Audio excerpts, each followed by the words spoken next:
do versículo 1 até o versículo 15. Diz assim a palavra de Deus. O tema é: Josué despede-se do povo.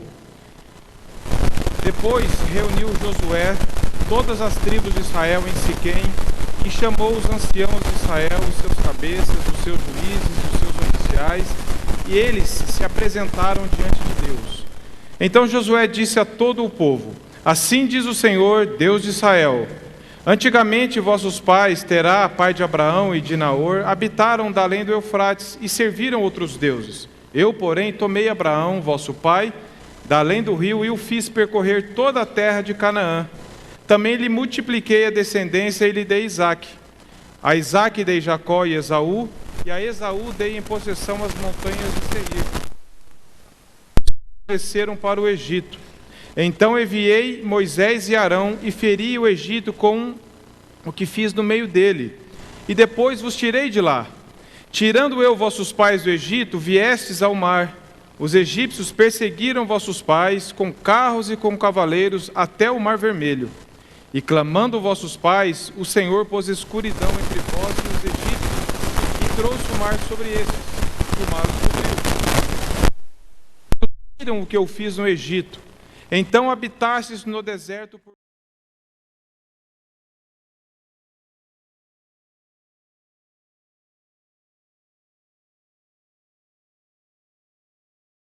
Entreguei nas vossas mãos e possuístes a sua terra e os destruí diante de vós.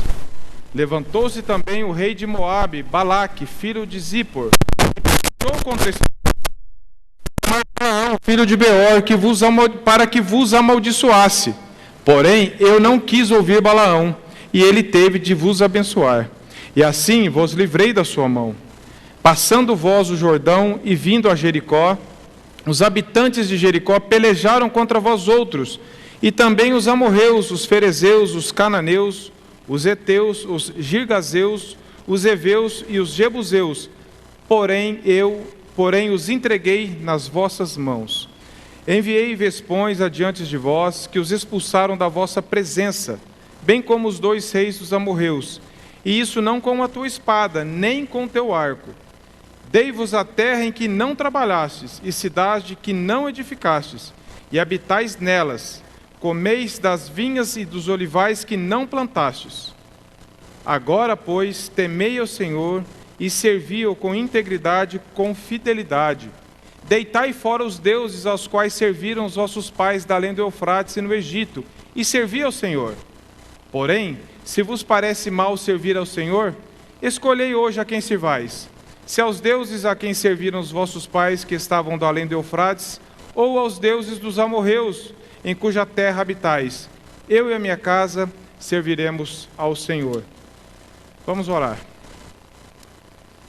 Senhor, lida a tua palavra, nós nos curvamos diante dela em rendição, em temor, clamando que teu Espírito Santo trabalhe essas verdades em nossos corações, na vida da tua igreja, na vida de cada um de nós aqui, Senhor. Que nós possamos ser edificados, confrontados, animados e também exortados por ela, Senhor. Que as nossas famílias aqui sejam famílias que sirvam ao Senhor. Que o Senhor nos dê essa graça, Senhor, nesta noite de ouvirmos a Tua palavra com atenção e com fé. Em nome do Teu Filho amado, Senhor. Amém. Meus irmãos, Josué tinha feito no capítulo 23 uma despedida já, tinha exortado o povo a observar a lei do Senhor. E agora no verso 24 que nós lemos, no capítulo 24, melhor dizendo, Josué já está no fim de sua vida. Então ele reúne o povo para se despedir, para dar os comandos, a exortação final. Então a despedida de Josué de todo o Israel está do capítulo 24, de 1 até 33. Os detalhes especificamente de como isso vai acontecer, versos 1 a 28. O resumo de 1 a 24, que Josué recapitula novamente a fidelidade e a bondade de Deus diante do povo. Por que Josué faz isso? Porque Josué lá na frente, como nós vimos no versículo 15 e 16, ele vai fazer uma exortação final. Ele vai conclamar o povo a servir a Deus. Mas antes ele quer relembrar esse povo quem é esse Deus que eles estão servindo. O que esse Deus fez? Porque a nossa memória é muito curta para a bondade do que Deus fez com nós. Nós nos esquecemos facilmente da história, do que Deus já fez através da história, do que Deus já fez através ao longo do seu povo, da fidelidade de Deus, do amor de Deus, da bondade de Deus, e de repente nós nos vemos murmurando, nós nos vemos reclamando, esquecendo de que Deus é poderoso, é fiel, é bondoso e tem sido desde a fundação do mundo. Então Josué recapitula diante de Deus a bondade de Deus diante do povo de Israel. Nós vemos que o que o Senhor fez ali está do verso 1 ao 13. Detalhando um pouco, nós vemos que do verso 1 ao 4 do capítulo 24, nós vemos o que Deus fez nos dias de Abraão. Diz assim, versos 1 a 4. Depois reuniu todas as tribos, aí Josué disse diante do povo: assim diz o Senhor, antigamente vossos pais, Terá, pai de Abraão e de Naor, habitaram da além do Eufrates e serviram outros deuses. Eu, porém, tomei Abraão, vosso pai, da além do rio, e o fiz percorrer toda a terra de Canaã, como também lhe multiplicarei a descendência, e lhe dei Isaque. E a Isaque dei Jacó e Esaú. Esse versículo é muito interessante, meus irmãos, porque está falando que Abraão foi tirado de uma terra idólatra. Abraão morava em Ur dos Caldeus, aqui fala filho de seu pai Terá, e Abraão vivia numa terra idólatra, onde era uma terra politeísta. As pessoas adoravam Deus da lua e vários deuses, e Deus tirou. Não foi Abraão que saiu, foi Deus que tirou Abraão de lá, como acontece com todos nós. Foi Deus que viu um plano para a vida de Abraão e falou assim: eu preciso tirá-lo da terra dessa idolatria, e eu tenho um plano para a sua vida. Então Deus aqui diz, o verso 3, eu, porém, tomei Abraão, vosso pai, tirei daquela terra idólatra. Depois, nos dias de Moisés, dos versos 5 ao 10, nós vemos que Deus enviou Moisés e Arão para ferir o Egito. E fala do que Deus fez através de Moisés e de Arão, resgatando o povo de Israel. Como se estivesse falando, olha o que Deus, da onde Deus tirou Abraão, do que Deus fez com Abraão, do que Deus usou o servo Moisés para tirar vocês do Egito. E dos versos 11 a 13, fala do que Deus fez nos dias de Josué. Passando vós o Jordão e vindo a Jericó, os habitantes, está falando que Deus livrou o povo de Israel de vários ataques dos inimigos do povo de Israel. Sempre a mão de Deus livrando o povo. Se os irmãos forem grifar aqui, tiver o cuidado disso, nós vemos que no verso 3 está, eu, porém, tomei Abraão, iniciativa de Deus. Depois, no verso 3 também, e o fiz percorrer toda a terra de Canaã, iniciativa de Deus. Também lhe multiplicarei, é Deus quem está fazendo a obra. E lhe dei Isaque, presente de Deus. Verso 5, então enviei Moisés e Arão. Novamente Deus pegando os seus servos e levando adiante para cumprir o seu propósito. Sempre bondade de Deus, nunca iniciativa do homem, nunca pela capacidade do homem, mas pela iniciativa bondosa de Deus.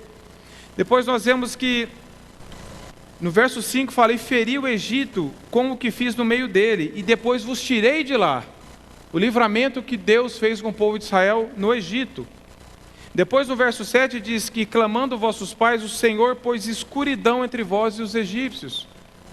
No verso 8 diz, daí eu vos trouxe a terra dos amorreus. Na parte final diz, porém, eu os entreguei nas vossas mãos. Deus entregando os inimigos do povo de Israel nas mãos dele. Verso 10, porém, aí no verso 9 diz que o rei de Moabe, Balaque, mandou chamar Balaão para amaldiçoar o povo de Israel. Porque eles estavam com raiva do povo de Israel, porque Deus estava dando vitórias ao povo de Israel. E Balaque falou assim, eu vou chamar esse Balaão, que era um tipo de um feiticeiro, falou, vou mandar amaldiçoar esse povo. E o que Deus fez? Verso 10, porém eu não quis ouvir Balaão. Olha a soberania de Deus, olha o comando de Deus. As pessoas tentando usar as armas que elas tinham de mais poderosas para amaldiçoar o povo de Deus. E Deus falou assim, não, eu não vou ouvir esse cara. Eu não quero ouvir Balaão, eu não quero saber de feitiçaria, isso não tem nada contra mim, isso não vai impedir os meus planos. Porém eu não quis ouvir Balaão, e ele teve de vos abençoar. Olha aqui que Deus pegou alguém que ia amaldiçoar e fez ele abençoar. Que controle, e o povo estava escutando isso, estava relembrando o que Deus tinha feito, porque como nós sabemos, a nossa memória para as bênçãos de Deus, ela é curta. Então, Josué tinha feito algo parecido no capítulo 23 e estava fazendo de novo. Isso é impressionante, meus irmãos. O rei mandou chamar o homem mais poderoso para amaldiçoar. E Deus falou assim, eu não vou dar ouvido e vou fazer ele abençoar. E aí diz que, no verso 11, passando vós o Jordão e vindo a Jericó, os habitantes de Jericó pelejaram contra vós. No final do verso 11, porém eu os entreguei nas vossas mãos. Depois, no final do verso 12, enviei vespões adiante de vós que os expulsaram da vossa presença, bem como os 2 reis dos amorreus, e isso não com a tua espada, nem com o teu arco, para deixar bem claro que não era a vitória do povo, mas que Deus estava acima deles, que a vitória vinha do Senhor. E depois no verso 13 diz assim, eu dei-vos a terra em que não trabalhastes, e cidade que não edificastes, e habitais nelas, comeis das vinhas e dos olivais que não plantastes. Isso é graça, meus irmãos. Tudo que o povo de Israel desfrutou disso aqui foi graça de Deus. Eles não podiam falar assim, foi eu que venci isso, foi eu que escapei do Egito, foi eu que fiz isso, foi eu que fiz aquilo. Josué estava relembrando o povo, olha só para trás o histórico do que Deus fez na nossa vida. Isso é um pano de fundo, meus irmãos, muito importante para nós entendermos por que chega no verso 14, depois que Josué fala tudo isso para o povo, mostra a bondade de Deus, a fidelidade de Deus, a soberania de Deus, como que jogando diante deles de novo, não percam isso de vista, não desanimem, não se orgulhem das vitórias, não pensem que foi o braço de vocês, que foi a estratégia de vocês, porque ficou bem claro. E aí Josué então conclama o povo a fazer uma renovação da aliança com Deus. Porque quando nós estamos diante da graça e da bondade de Deus, meus irmãos, quando nós temos um coração grato pela graça do Senhor, quando nós olhamos a bondade do Senhor, quando nós lemos o que Deus fez aqui, quando nós vemos na nossa própria vida o que Deus já fez ao longo da história, nós temos que encarar esses versos 14 e 15 aqui com uma seriedade, um compromisso pessoal nosso. Nós não podemos ficar indiferente do que Deus já fez ao longo da história. Nós não podemos apenas... Josué não quis trazer tudo isso diante do povo, para o povo ficar, que legal, que bonito, que legal, obrigado Senhor, e vamos viver. Um coração ingrato, não era para eles avaliarem, não era para eles aplaudirem, não era para eles terem uma outra atitude a não ser uma resposta de obediência, de temor, de comprometimento com esse Deus que fez tudo isso por eles, porque o amor de Deus, Romanos 5,8 fala que o amor de Deus nos constrange. Quando nós vemos o amor de Deus derramado na cruz, quando nós vemos o livramento de Deus ao longo de todo o povo de Israel, ao longo da igreja, ao longo das nossas vidas, o que nos resta se não nos comprometermos e adorarmos e servirmos a esse Deus? Nós não podemos ficar indiferentes diante disso, meus irmãos. E é isso que Josué está falando. No verso 14 ele disse, agora pois, diante de tudo isso que vocês viram, que Deus fez por nós, Josué fala, agora pois, temei ao Senhor. A primeira característica que Josué conclama esse povo a fazer, meus irmãos, é temer ao Senhor. Agora pois, temer ao Senhor. Os israelitas no Egito estavam habituados a práticas idólatras, a temer a outros deuses, a reverenciar a outros deuses. E agora falando, agora vocês precisam temer a um Deus só. Aquele único e verdadeiro Deus que livrou vocês, que preservou a vida de vocês. Falou, agora pois temei ao Senhor. A primeira atitude do povo diante da bondade de Deus é uma reverência, é um comprometimento, é uma sujeição a esse Deus. Não é agradecer e continuar vivendo do jeito que está. Não é achar bonito e continuar vivendo. Mas isso gera um compromisso nosso com o Senhor. E esse temor é um sinal de sabedoria. Provérbios 1,7 diz que o temor do Senhor é o princípio da sabedoria, mas os loucos desprezam o ensino e a sabedoria. Deuteronômio 10,12 diz sobre o temor.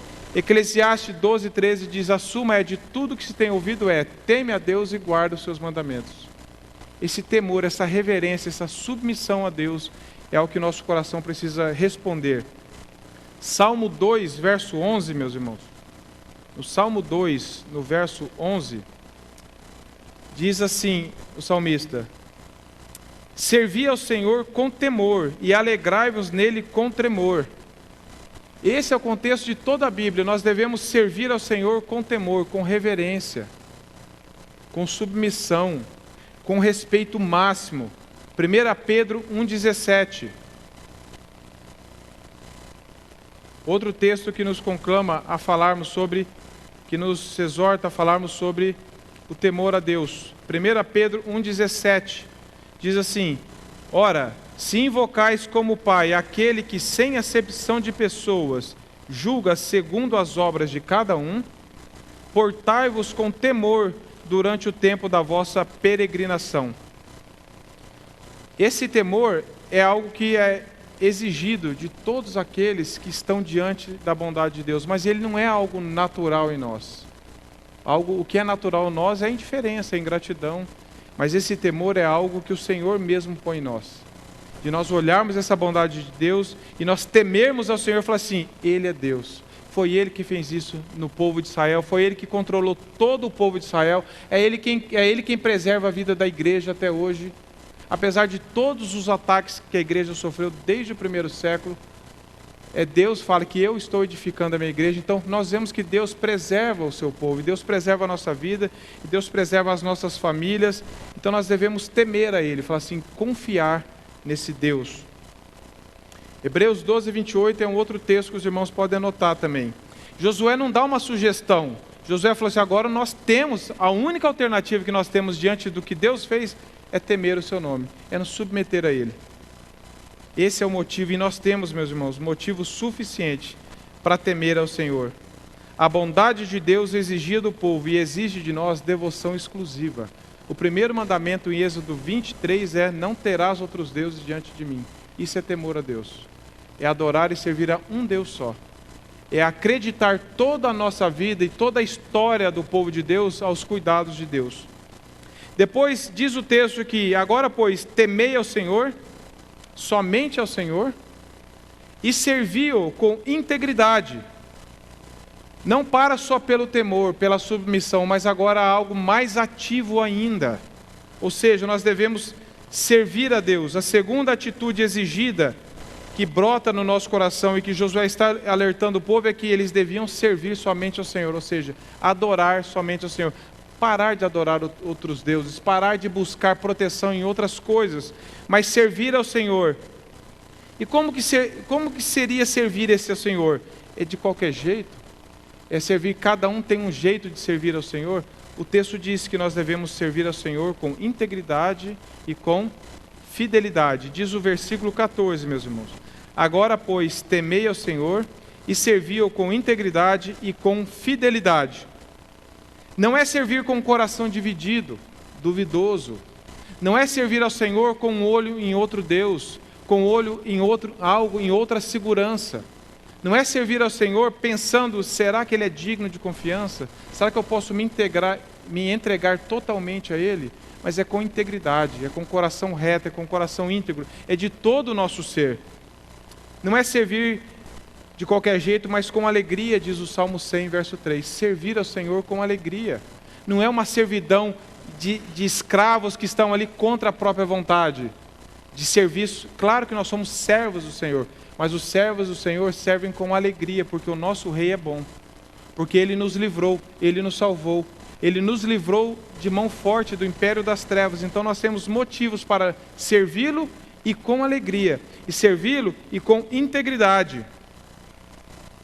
Quando o foco do trabalho é o Senhor, adorá-lo é um prazer no nosso coração. Quando nós vemos quem o Senhor é, o que Ele fez, adorá-lo, servi-lo é algo prazeroso para nós. E nós podemos medir pela nossa vida. Quando nós perdemos um pouco essa questão dos atributos de Deus, quem Deus é, a bondade de Deus, a onisciência de Deus, o caráter santo de Deus, nós começamos às vezes a perder um pouco a alegria de servir, porque nós embaçamos a nossa visão de quem Deus é.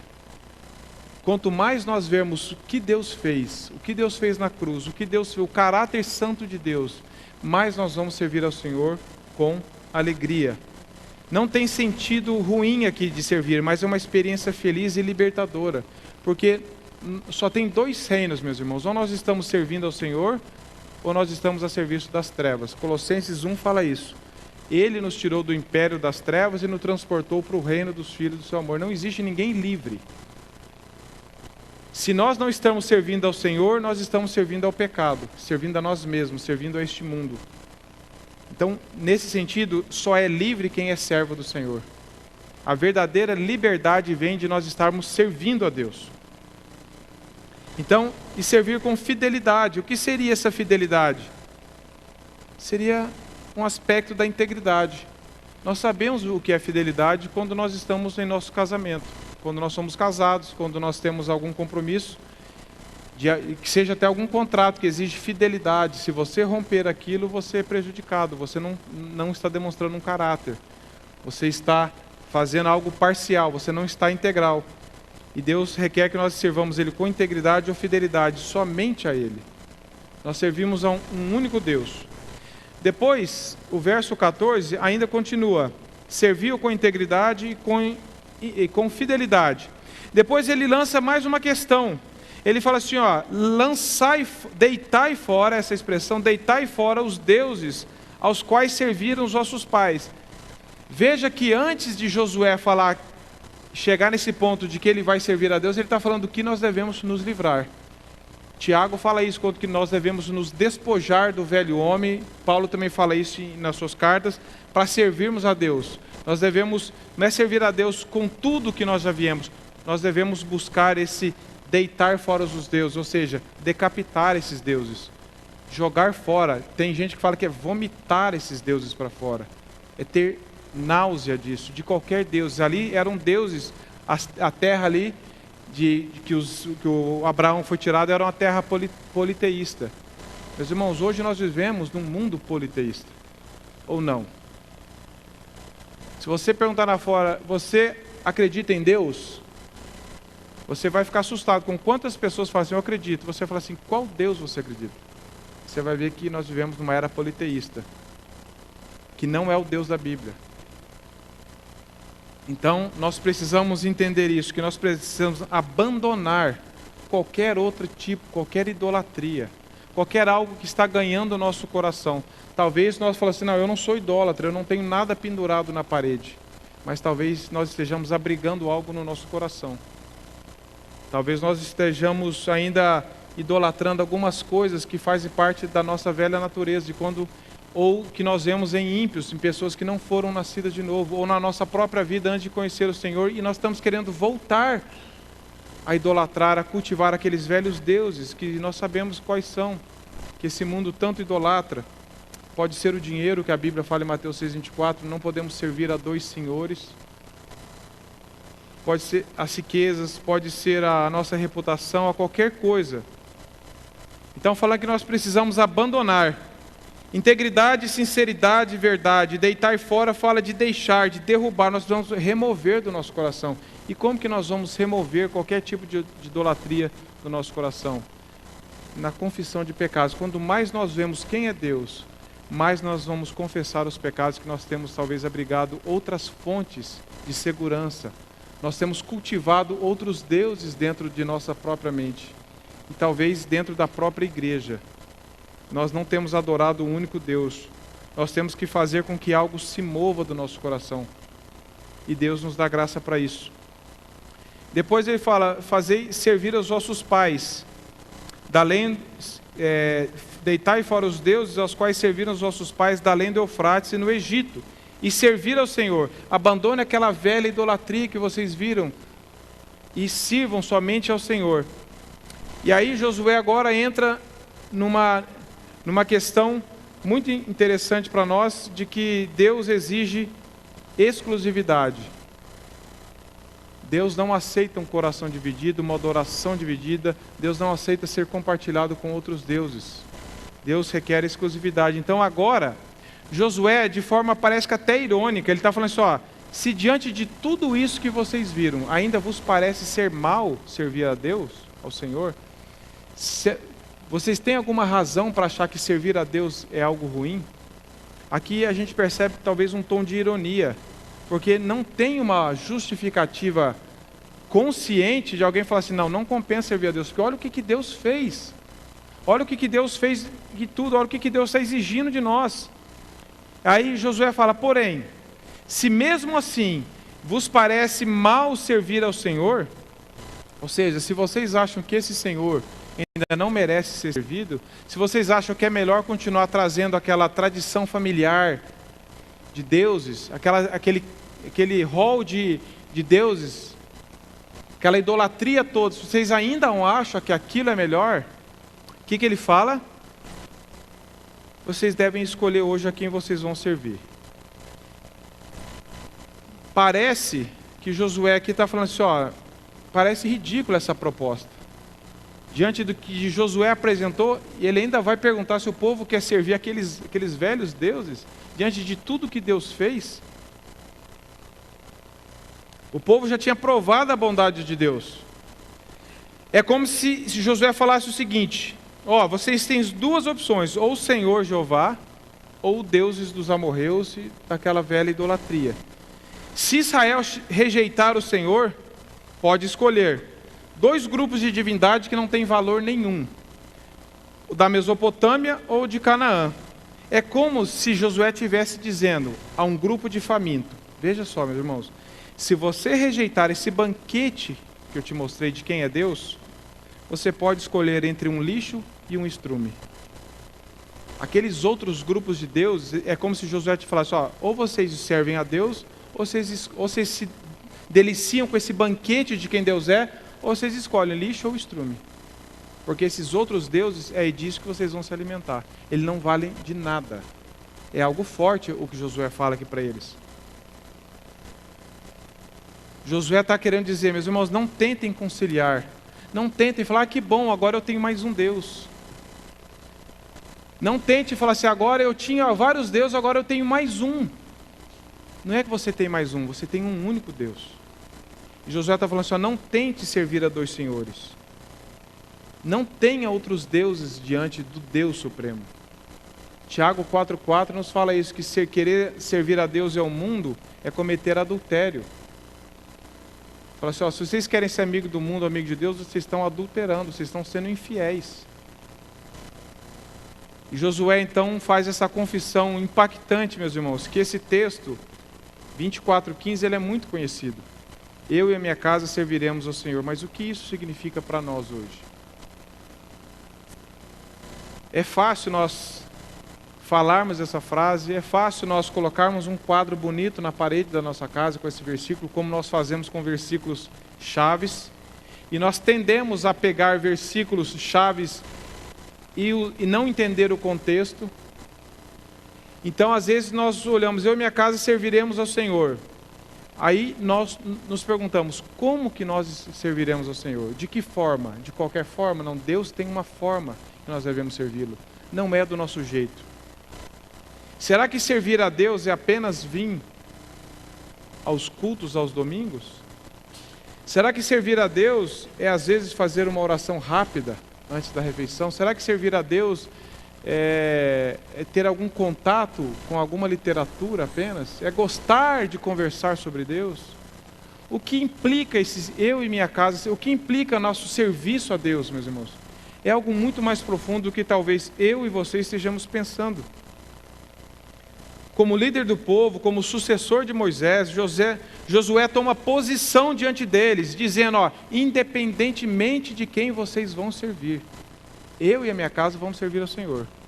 Não é que Josué está sendo assim, ó, eu não quero nem saber quem vocês vão servir. Não era nesse espírito, mas ele está falando assim, ó, o meu serviço a Deus não depende de mais ninguém. O meu compromisso com Deus é com Deus. E se ninguém mais for servir a Deus, se vocês quiserem servir a outros deuses, eu vou servir a esse Deus verdadeiro. Isso, meus irmãos, é só pela graça, porque nós sabemos como é difícil nós darmos testemunho de nós falarmos assim, a nossa família, eu e a minha casa, vamos servir ao Deus verdadeiro, num mundo politeísta, num mundo relativista, num mundo que está a serviço do pecado, e nós falarmos, não, a nossa família vai servir a Deus, e talvez a nossa família seja a única família de todos os nossos parentes. Talvez a nossa família seja a única do quarteirão, do bairro e de talvez o seu emprego. Talvez mais ninguém ao seu redor está servindo a Deus, mas nenhuma família. Talvez você mudou para uma cidade e você ainda não encontrou ninguém. que está servindo a Deus. E você e eu devemos ter isso em mente. Independentemente disso, o meu compromisso é com Deus, porque o que Deus fez para mim, não tem como eu querer servir outro Deus. Eu fui cativo. Então Josué fala que eu e a minha casa vamos servir somente ao Senhor. Josué também espera que o povo de Israel faça essa declaração. Josué estava como líder, dizendo que não tinha dúvidas de que servir a Deus era a melhor escolha que ele estava fazendo, porque ele foi cativado por tudo que Deus fez ao longo da história. Falou, não tem como eu servir a outro Deus. Não existe outro Deus, na verdade. E Josué era um homem muito ocupado. Ele era governante e juiz em Israel. E mesmo assim, ele estava colocando o serviço a Deus para a sua família como prioridade, meus irmãos. Josué não deixava o tempo e os compromissos absorver o que era mais importante para a vida dele, que era o compromisso com Deus. E hoje nós nos pegamos servindo a tantas outras coisas e dizendo que não temos tempo para Deus. E Josué falou assim, não, o meu tempo prioritário é para servir a Deus. Isso é um desafio para a minha vida, com certeza, e eu acredito que para a vida dos irmãos também. Que nós fazemos essa declaração com esse impacto. Senhor, não é fácil servir ao Senhor no mundo de hoje. Mas a Bíblia diz que os mandamentos de Deus não são penosos. Nós não temos desculpa para falar, Senhor, não dá. Não dá, é muito difícil, os meus parentes zombam de mim, lá todo mundo zomba de mim. Leiamos o que Deus fez, de onde Deus tirou todo esse povo. E confiemos em Deus. Nenhum compromisso, meus irmãos, nenhum cargo, nenhuma função deve substituir ou concorrer para que nós e a nossa família sirvamos ao Senhor. E nós devemos começar com a nossa família, meus irmãos. Muitas vezes tem um provérbio, não é bíblico, mas é um provérbio que diz que antes de querer mudar o mundo, dê 3 voltas dentro da sua casa. Parece que Josué está falando assim, eu sei que eu tenho muitas outras funções a fazer, mas eu tenho que cuidar da minha casa primeiro. A nossa casa tem que ser uma pequena igreja. A nossa casa tem que estar a serviço do Senhor. No que depender de mim e de você, nós temos que falar, Senhor, a minha casa vai servir ao Senhor. Eu não sei se mais alguém vai servir, eu não sei quais as implicações disso, mas nós confiamos no Senhor. Nós devemos priorizar a começar o nosso serviço no nosso lar. Porque nós sabemos que a igreja é a soma de famílias. E as famílias são o alvo preferido de Satanás hoje. Pessoas estão querendo mudar a instituição familiar. Tem como mudar a gravidade? Se baixar um decreto ou uma lei, não existe mais gravidade. Vai num prédio e pula. É assim que acontece com a família. Não adianta dizer que a família não existe, que a família não é mais como Deus criou. Isso não vai interferir no plano de Deus. E Deus tem um projeto para a família, porque a família, meus irmãos, é um projeto de Deus, não é um projeto do homem, por isso que ela funciona. Nós devemos acreditar que o casamento, que os filhos, que a vida no lar é prioridade para nós como cristãos. Nós não podemos querer ser mais espirituais do que somos na nossa casa. Ouvindo no encontro que eu fui recentemente, o pregador, o pastor Paul Washer, falou assim, vocês acham que eu sou espiritual por estar pregando aqui nesse encontro? Falou assim, pergunta para minha esposa e para os meus filhos. Eles sabem se eu sou espiritual ou não. E é isso que Josué está falando, eu vou começar dentro da minha casa. Eu quero que o meu lar esteja a serviço do Senhor. Não apenas formalmente, não apenas de palavras, não apenas religiosamente, não apenas porque acostumou, vamos para a igreja domingo, que família linda indo para a igreja domingo, mas servir a Deus de coração. Priorizar a Deus e a palavra de Deus no relacionamento marido e mulher, pais e filhos. Josué viu a consequência trágica na família de Acã por ter se rebelado contra Deus. E agora ele está falando assim, eu não quero seguir o mesmo caminho. Eu quero servir a Deus. Eu preciso afastar de idolatrias, de mundanismo. Nós precisamos cuidar da nossa casa, da nossa própria vida, da nossa casa e dos nossos filhos. A quem a nossa família está servindo. Nós precisamos abandonar ídolos, meus irmãos, que o mundo tem jogado sobre nós, que são prioridades. Nós precisamos tirar do nosso coração, pela graça de Deus, confessar o que nós temos buscado, o que tem sido prioridade para nós. Porque nós nos tornamos naquilo que nós amamos. Nós nos parecemos com os nossos ídolos, com aquilo que nós nos adoramos. Se nós temos colocado outras coisas no lugar de Deus, o nosso coração está se amoldando àquilo. E a nossa vida vai caminhar para aquilo. Isso é muito sério. abaixo do Espírito Santo, que é o agente divino, o amor é algo mais transformador na nossa vida. Por isso que Deus resumiu os mandamentos de Mateus 24, 37, amarás o Senhor teu Deus de todo o coração e o próximo como a ti mesmo, porque Ele sabe que aquilo que nós amamos, nós caminhamos para aquilo lá. O amor é algo transformador, por isso que nós precisamos ver isso aqui e clamar para: Senhor, me dê um coração que te ama, que te sirva com integridade. O conteúdo da exortação de Josué, meus irmãos, é simples e curto. Temei ao Senhor, servir ao Senhor, temei e servir ao Senhor com sinceridade e com verdade, jogai fora os outros deuses. Nós precisamos, meus irmãos, abandonar uma forma mundana de viver. Nós precisamos abandonar uma forma mundana de viver da nossa família. Talvez nós, como homens, estamos mais pecando nisso. Porque Josué falou assim: eu vou servir ao Senhor, mas eu não vou servir ao Senhor sozinho. Eu não quero saber se minha família vai servir ao Senhor ou não. Eu e a minha família vamos servir ao Senhor. E ele também não falou: a minha família vai servir ao Senhor enquanto eu vou buscar recursos no mundo e vou viver. Ele não se separou da família dele. Ele falou assim: vai servindo a Deus enquanto eu tenho uma outra função. Ou então eu vou... eles não querem. É claro que depende de Deus, mas nós precisamos ter esse compromisso. Senhor, no que depender de mim, Senhor, eu vou servir ao Senhor e vou encaminhar a minha família com a Tua graça para servir esse Senhor também. Vou evangelizar os meus filhos. Vou ser um testemunho para eles. Vou cultivar o hábito da palavra de Deus no coração. E aqui uma forma de servir e adorar a Deus, meus irmãos, eu não trouxe hoje aqui, porque não era esse o foco, mas uma outra oportunidade, eu selecionei quantos homens de Deus, desde confissões cristãs tradicionais, ou pastores, homens de Deus, falaram da importância e o efeito trágico que aconteceu na sociedade, não só brasileira, mas americana e outros países, do abandono do culto no lar. Eu fiquei impressionado quando eu li aquilo lá. Quando as famílias pararam de cultuar a Deus dentro de casa, a tragédia que isso aconteceu fora de casa. Invadiu a igreja e a sociedade. E nós temos perdido tempo, talvez alguns não, mas de forma geral, em servir a Deus, falando de Deus, cultivando o hábito da palavra de Deus dentro de casa, adorando a Deus, porque tem 3 esferas que nós adoramos a Deus: em público, que é o que nós estamos fazendo, em particular, a adoração pessoal e também a adoração familiar, porque Deus nos colocou numa célula menor que a família. E às vezes nós não temos hábito de orar juntos, de ler a palavra, de explicar a palavra para os nossos filhos, de nós evangelizarmos e nós vivermos o evangelho, seja pedindo perdão a eles, ou seja testemunhando da graça de Deus no lar. E eu acho que Josué estava pensando nesse serviço a Deus.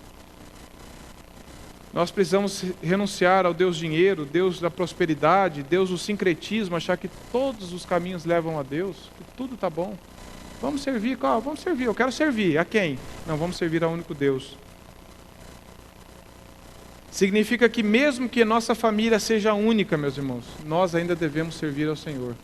Porque se nós olharmos para a história da igreja, nós vamos ver, como vemos aqui, o que Deus fez com o povo dele, o que Deus foi fiel às suas próprias promessas. E nós temos razões, confiança e razão suficiente para falar assim: eu quero servir esse Deus. Não existe um outro Deus, não existe uma outra opção de eu conduzir a minha família, ainda que eu esteja isolado no meio de uma multidão de pessoas idólatras, que não querem nem saber, que fazem zombaria da palavra de Deus, como nós vimos recentemente. Mas o Salmo 2 diz que Deus no final vai rir desses zombadores. É muito sério isso. E que nós possamos, meus irmãos, com a graça de Deus, com esse entendimento que nós lemos aqui em todo o capítulo 24, dizermos, eu queria ler junto com os irmãos, para nós lermos juntos o verso 15 do capítulo 24. Vamos ler a uma só voz, meus irmãos, para nós encerrarmos. Porém, se vos parece mal servir ao Senhor, escolhei hoje a quem servais, se aos deuses a quem serviram vossos pais, que estavam da além do Eufrates, ou aos deuses dos amorreus, em cuja terra habitais. Eu e a minha casa serviremos ao Senhor. Vamos orar. Senhor, nos dê um coração cada dia mais grato, cada dia mais rendido ao Senhor. Que nós possamos, Senhor, ver a Tua fidelidade ao longo de todos os anos, Senhor. Nós possamos crer mais e confiar mais no Teu caráter santo, puro e poderoso. De que o Senhor guiou todo o Seu povo, Senhor, por todos esses anos, Senhor. O Senhor deu livramentos, o Senhor os conduziu da forma que o Senhor achou melhor. E que nós possamos hoje, Senhor, também renovar esse nosso voto com o Senhor, de servirmos somente ao Senhor, nós e a nossa casa. Que a nossa família, Senhor, seja uma pequena igreja que adora o Senhor, que cultiva um hábito de leitura, de oração, de compartilhar a Tua palavra, para que nós possamos servir ao Senhor com alegria, com integridade, com fidelidade, Senhor. Não servindo a nenhum outro Deus, Senhor, não tendo deuses concorrentes, mas que possamos ser íntegros no Teu serviço. Nos ajude, que o Teu Espírito Santo trabalhe essas verdades no meu coração, no coração de cada irmão aqui, Senhor. Em nome de Jesus. Amém.